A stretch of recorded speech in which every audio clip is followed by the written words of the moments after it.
రాష్ట్రంలో రానున్న 4 రోజులు మోస్తారు నుంచి భారీ వర్షాలు కురిసే అవకాశం ఉందని వాతావరణ శాఖ అధికారి నాగరత్న తెలిపారు.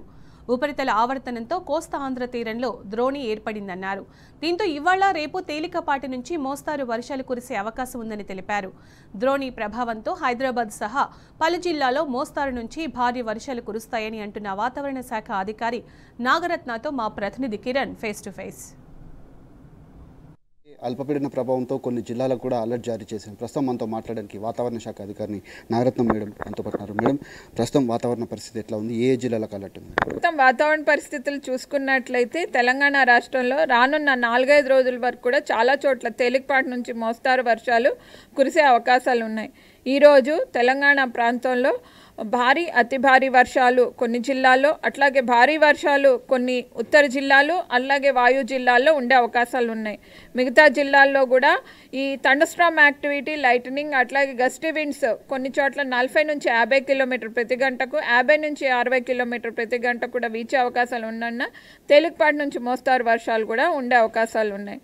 అయితే ప్రస్తుతానికి మనకు ఒక అల్పపీడనం ఒకటి తూర్పు మధ్య అరేబియా సముద్రం దాన్ని ఆనుకొని ఉన్నటువంటి కొంకన్ గోవా కోస్ట్ వద్ద ఆవరించి ఉంది. ఇది రానున్న 36 గంటల్లోనే మరింత బలపడి వాయుగుండంగా కూడా మారే అవకాశం ఉంది. ఆ సబ్సిక్వెంట్ డేస్లో కూడా మరింత బలపడే అవకాశాలు కనిపిస్తున్నాయి.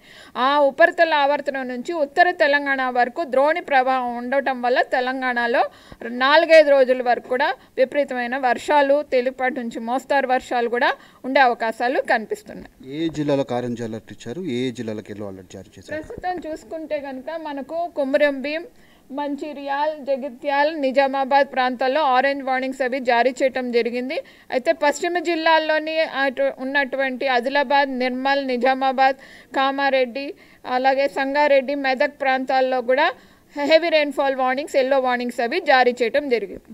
హైదరాబాద్ పరిస్థితి ఎట్లా ఉంది మేడం? నిన్న రాత్రి నుంచి కూడా అతి భారీ వర్షం కురిసింది. కొన్ని ప్రాంతాల్లో కూడా కుండపోత వాన కురిసినటువంటి పరిస్థితులు ఉన్నాయి. ప్రస్తుతం హైదరాబాద్ పరిస్థితి ఎట్లా ఉంది? హైదరాబాద్లో కూడా ఈ రోజు రాత్రికి కానీ తెల్లవారుజామున కానీ తేలికపాటి నుంచి మోస్తారు వర్షాలు, ఉరుములు మెరుపులు కూడా ఉండే అవకాశాలు కనిపిస్తున్నాయి. నైరుతి ఋతుపవనాల పరిస్థితి ఎట్లా ఉంది మేడం? ఎందుకంటే కేరళను దానికంటే ముందే తాకేటువంటి 27వ తారీఖు కంటే ముందే తాకేటువంటి అవకాశం, తెలంగాణకు ఎప్పుడు వచ్చేటువంటి అవకాశాలు ఉన్నాయి?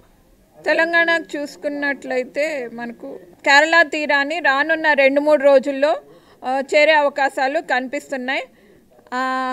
అయినప్పటికీ కొన్ని ప్రదేశాలు అయినటువంటి అరేబియా సముద్రం, దక్షిణ అరేబియా సముద్రం, మాల్దీవ్స్, కొమరిన్ ఏరియా, తమిళనాడు, దక్షిణ బంగాళాఖాతం, తూర్పు మధ్య బంగాళాఖాతం, మధ్య బంగాళాఖాతం, ఉత్తర బంగాళాఖాతంలో రానున్న 2-3 రోజుల్లో కూడా ఇవి కవర్ అయ్యే ఛాన్సెస్ ఎక్కువగా కనిపిస్తున్నాయి. చివరిగా ప్రశ్నిస్తాం మేడం, ఈ ఉష్ణోగ్రతల వివరాలు ఎట్లా ఉన్నాయి? ఏమైనా తగ్గుముఖం పట్టేటువంటి అవకాశం ఉందా? ఎందుకంటే 25వ తారీఖు నుంచి కూడా భారీ స్థాయిలో ఉష్ణోగ్రతలు ఉంటాయని కూడా ఊహించాం. కానీ ఇప్పుడు వాతావరణ పరిస్థితుల నేపథ్యంలో, వర్షాలు పడుతున్న నేపథ్యంలో ఉష్ణోగ్రతలు తగ్గుముఖం పెట్టేటువంటి అవకాశం ఉంది? ఉష్ణోగ్రతలు రానున్న 3-4 రోజుల వరకు కూడా తగ్గే అవకాశాలు ఉన్నాయి. ఆ తర్వాత కూడా మరింత తగ్గే అవకాశాలు ఉన్నాయి. పశ్చిమ మధ్య బంగాళాఖాతంలో ఇంకొక అల్పపీడనం ఫామ్ అయ్యే ఛాన్సెస్ కూడా 27వ తారీఖున కనిపిస్తున్నందుకు ఈ టెంపరేచర్ దాని యొక్క ప్రభావం వల్ల తెలంగాణ పైన కూడా ఉష్ణోగ్రతలు 36 డిగ్రీల సెల్సియస్ నుంచి 40, కొన్ని చోట్ల 36 కన్నా తక్కువగా రానున్న 4-5 రోజుల వరకు కూడా ఉండే అవకాశాలు ఉన్నాయి. ఇది వారు చెప్తున్నటువంటి పరిస్థితి కనబడుతుంది. పూర్తిగా ఆ వర్షాలకు సంబంధించినటువంటి మరొక 2-3 రోజుల పాటు వర్షాలు కురిసేటువంటి అవకాశం, కొన్ని జిల్లాలకు ఆరెంజ్ అలర్ట్తో పాటు మరికొన్ని జిల్లాలకు కూడా ఎల్లో అలర్ట్ కూడా జారీ చేస్తాము. పూర్తి స్థాయిలో నైరుతి ఋతుపవనాలు కూడా జూన్ మొదటి వారంలోనే వచ్చేటువంటి అవకాశాలు ఉంటగా తాను చెప్తా ఉన్నారు. కెమెరామెన్ చందుతో కిరణ్, టీ న్యూస్, హైదరాబాద్.